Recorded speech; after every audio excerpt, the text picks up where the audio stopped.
আসসালামু আলাইকুম এভরিওয়ান। নিজেকে এখন বর্তমানে ফুটবল মনে হচ্ছে। কারণ এতদিন আওয়ামী লীগ লাইট থাইছে, ঠিক ঠাকছে, কথা কইতারি নাই, কিছু কইতারি নাই।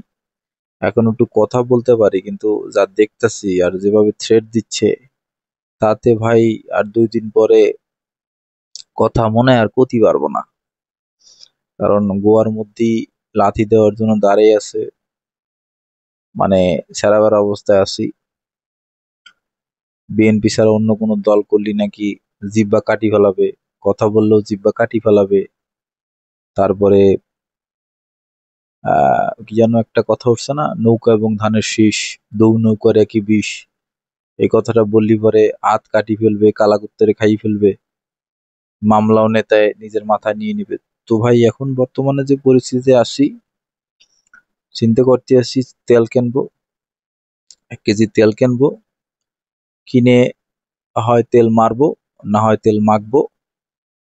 কারণ কিছু করার নাই ভাই, আমাদের ফুটবল বানায় লাইথাইব ঠিক ঠাকছে, কেউ কেউ বাঁশ দিয়েও দাঁড়া করে রাখতে পারে। সেই ব্যথাটা যেন সহ্য করার মতো অবস্থানে থাকতে পারি, সেই জন্য আর কি তেলের ব্যবস্থা করা। যদি তেল তোল মাইকে টেকে যদি সুস্থ থাকা যায় তাহলে তো থাকলাম, আর যদি তেল মাইকে সুস্থ থাকা না যায় তাহলে কি আর করার, তেল মাইকে রেডি থাকবো, যাতে বাঁশ যদি ঢোকে ব্যথা যেন একটু কম লাগে। এই আর এর সাথে বড় কোনো উদ্দেশ্য নাই, বুঝতে পারছেন?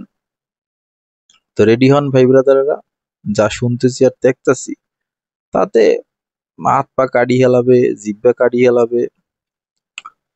তারপরে আমার ভোট আমি দেব, যাকে খুশি তাকে দেব, এই স্লোগানও পরিবর্তন হয়ে যাচ্ছে।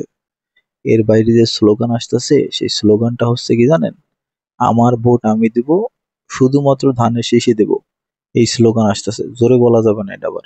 হবে আমার ভোট আমি দেব, বিএনপিকে দেব। কি বলছি? বিএনপিকে দেব। আমার ভোট আমি দিব, ধানের শীষকে দেব। আজ থেকে আপনারা এই স্লোগানটা দেবেন, আর কোনো স্লোগান নাই। আমার ভোট আমি দেব, যাকে খুশি তাকে দেব। এটা চট্টগ্রামে কোনো সুযোগ নাই। বুঝতে পারছেন? এটা হলো সমস্যা। জামাত তো করাই যাবে না, জামাত বলতেই রাজাকার, আপনি রাজাকার হয়ে যাবেন, কিছু করার নাই। সামনে দেখেন ইলেকশন আসতেছে, ইলেকশনে তো সরকার একটা বাঁশডলা খাবে, এটা শিওর, আমরাও খাবো। তবে এতটুকু বুঝে পেরেছি, তেল কিনতে হবে এবং নিজেকে ফুটবল হিসেবে সবার সামনে উপস্থাপন করতে হবে।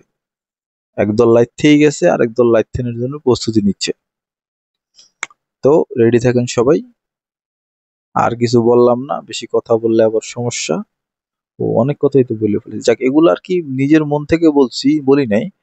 কারণ আমাকেও তো বাঁচতে হবে, বাঁচার জন্য অনেক কিছুই বলতে হয়। তো সবাই ভালো থাকবেন, সুস্থ থাকবেন, আল্লাহ হাফেজ।